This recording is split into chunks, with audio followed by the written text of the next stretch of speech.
saw that the person sold the tree, it was going to be cut very soon.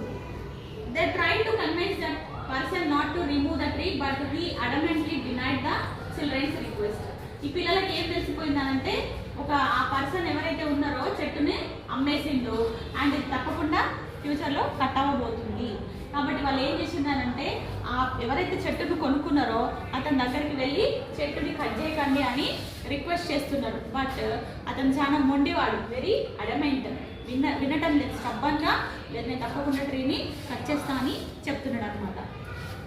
So Neelima who was studying class 7, me class Neelima కూడా class 7లో ఉంది.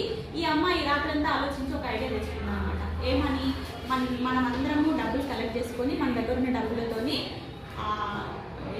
అతనికి డబ్బులు ఇచ్చినాం అనుకోండి, అతనికి కావాల్సిన డబ్బులే కదా, సో డబ్బులు అతనికి ఇచ్చేసి ఏం జరుగుతుంది, ట్రీని కట్ చేయకుండా ఉంటాడు అని ఆమెకు ఒక థాట్ వచ్చింది. ఆ థాట్ని వాళ్ళ ఫ్రెండ్స్తోని డిస్కస్ చేసింది. సో వాళ్ళందరూ వాళ్ళ కిడ్డీ బ్యాంకులలో వాళ్ళు దాచుకునే డబ్బులు, సేవింగ్స్, వాటి అన్నిట్ల నుండి డబ్బులు తీసుకొచ్చి కలెక్ట్ చేసి అతనికి ఇచ్చిందన్నమాట. సో అప్పుడు ఏం జరిగింది, ఇంకా పిల్లల కన్సర్న్, వాళ్ళ ప్రేమ, ఆ చెట్టు మీద వాళ్ళకున్న ప్రేమను చూసి అతను ఇంకా చెట్టుని కట్ చేయకూడదు అని అనుకున్నాడు. నెక్స్ట్ కీవర్డ్స్ చూద్దాము.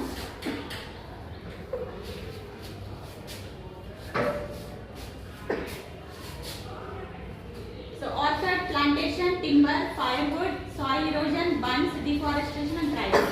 సో ఇవన్నీ తెలుసు కదా మీకు.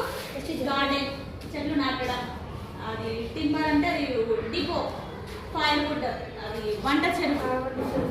నెక్స్ట్ సాయిల్ ఎరోజన్ అంటే పైన ఉన్న లేయర్, సారవంతమైన మట్టి ఏదైతే ఉందో అదంతా ఏమవుతుంది, క్రమక్షయం అవుతుంది అనమాట. అంటే వాటర్తోని కానీ ఫ్లడ్స్ లేకపోతే గాలి ద్వారా వీటి ద్వారా ఏమైతుందంతా ఇట్లా కోసుకుని పోయినట్టుగా వెళ్ళి ఒక దగ్గర మేడలు కుప్పలు కుప్పలు అయిపోతుంది. బన్స్ అంటే గచ్చబడడం, డిఫారెస్టేషన్ అవసరం ఉన్నా లేకున్నా చెట్లని వేయడం.